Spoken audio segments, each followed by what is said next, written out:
Hi everyone, welcome to O2IS academy. तो हम PYQ solve कर रहे थे 2014 पॉलिटी सब्जेक्ट के हम सॉल्व कर चुके हैं। पिछला वीडियो ज़रूर से देखें। आज जो हमारा वीडियो रहेगा that is based on PYQs of polity 2015। इससे पहले PCS की अगर तैयारी आपने अभी भी शुरू नहीं करी है तो आप हमारा कोर्स ज्वाइन कर सकते हो। PCS प्रीलिम्स क्रैश कोर्स, आपको live lectures, printed books, mentor assign कर दिए जाएंगे बिकॉज 100 to 120 डेज़ में अगर आपको प्रिपेयर करना है तो एक पूरी प्रॉपर स्ट्रैटेजी के साथ प्रिपेयर करना पड़ेगा। इसके अलावा आप हमारी एप्लीकेशन को डाउनलोड कर सकते हो which is available on play store. तो आज हम प्रोसीड कर रहे हैं 2015 में जो पॉलिटी से रिलेटेड क्वेश्चन पूछे हुए थे। इसमें पॉलिटिकल थ्योरी के क्वेश्चन नहीं हम कर रहे, उनको अलग से करेंगे। तो फर्स्ट जो क्वेश्चन पूछा गया था that is which constitutional amendment delete the right to property from chapter number 3 and made it legal right only. तो अब आप ना पिछले पेपर के साथ कंपेयर करते चलना। जब हमने पार्ट 1 में किया था तो वहाँ पे DPSP पे एक क्वेश्चन आया हुआ था और उसमें एक ऑप्शन थी अबाउट प्रॉपर्टी। तो वहाँ पे भी मैंने आपको ये एक्सप्लेन किया था कि जो राइट टू प्रॉपर्टी था उसको 44th कॉन्स्टिट्यूशनल अमेंडमेंट एक्ट के तहत रिमूव कर दिया गया था और बाद में एक ऐसा आर्टिकल बन चुका था दैट इज़ लीगल राइट। और अगर आर्टिकल नंबर की बात करें तो आर्टिकल 300A में ये आता है। ठीक है, तो यहाँ पे आपका करेक्ट आंसर हो जाएगा option number D. Second question आपसे पूछा गया था गवर्नमेंट ऑफ इंडिया एक्ट 1935। आपने एक चीज़ जो प्रॉपरली प्रिपेयर कर लेनी है वो है आपके रेगुलेटिंग एक्ट 1773 से लेके गवर्नमेंट ऑफ इंडिया एक्ट 1935। यहाँ तक आपको प्रॉपरली प्रिपेयर करना पड़ेगा कि क्या चीज़ किस में रिकमेंड करी थी। फॉर एग्जांपल अगर मैं आपसे पूछूं कि पहली बार 1 लाख रुपए एजुकेशन के ऊपर कब लगाए गए तो आपको पता होना चाहिए कि ये चार्टर एक्ट था, 1813 का था। तो ये सारी चीज़ें आपको लर्न होनी चाहिए। यहाँ पे पूछा गया है under the government of India act 1935 each of the following provincial legislature consisted of 2 chambers. यानी कि यहाँ पे जो 3 ऑप्शंस हैं वो रिप्रेजेंट कर रही हैं बाई कैमरल स्ट्रक्चर को।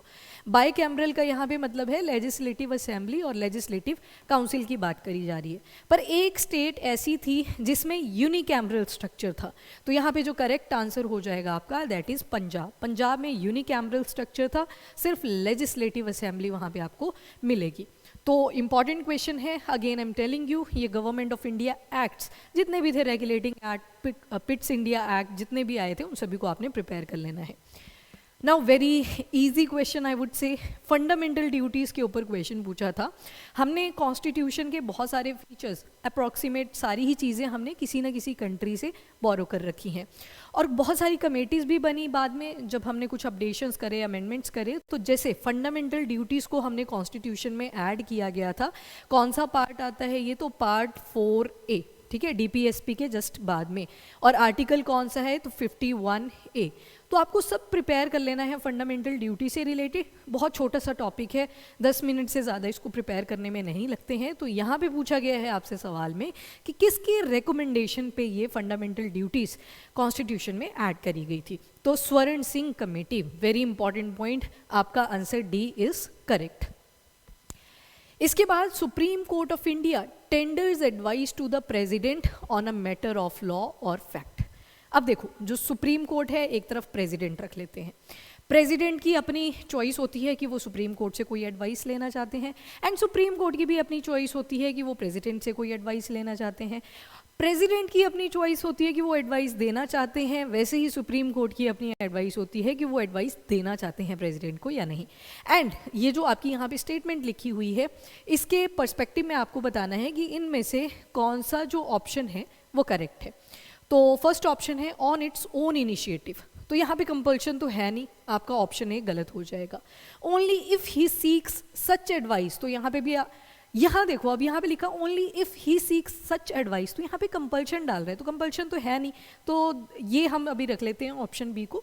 Only if the matter relate to the fundamental right of citizens, ऐसा कोई चीज़ मेंशन नहीं है। सिर्फ आर्टिकल 143 में एक चीज़ है कि अगर वो चाहते हैं कि आप हमें एडवाइस दो तो उसी केस में होगा। तो यहाँ पे आपका ऑप्शन बी जो है वो करेक्ट हो जाएगा as per the question. Article ध्यान रखिएगा, आर्टिकल 143 में ये चीज़ बोली गई है।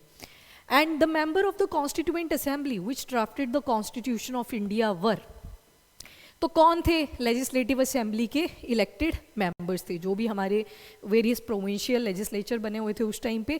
लेजिस्लेटिव असेंबली ज़्यादा जगह पे देखने को मिलेगी, बाइकैमरल स्ट्रक्चर हुआ करता था, legislative assembly and legislative council.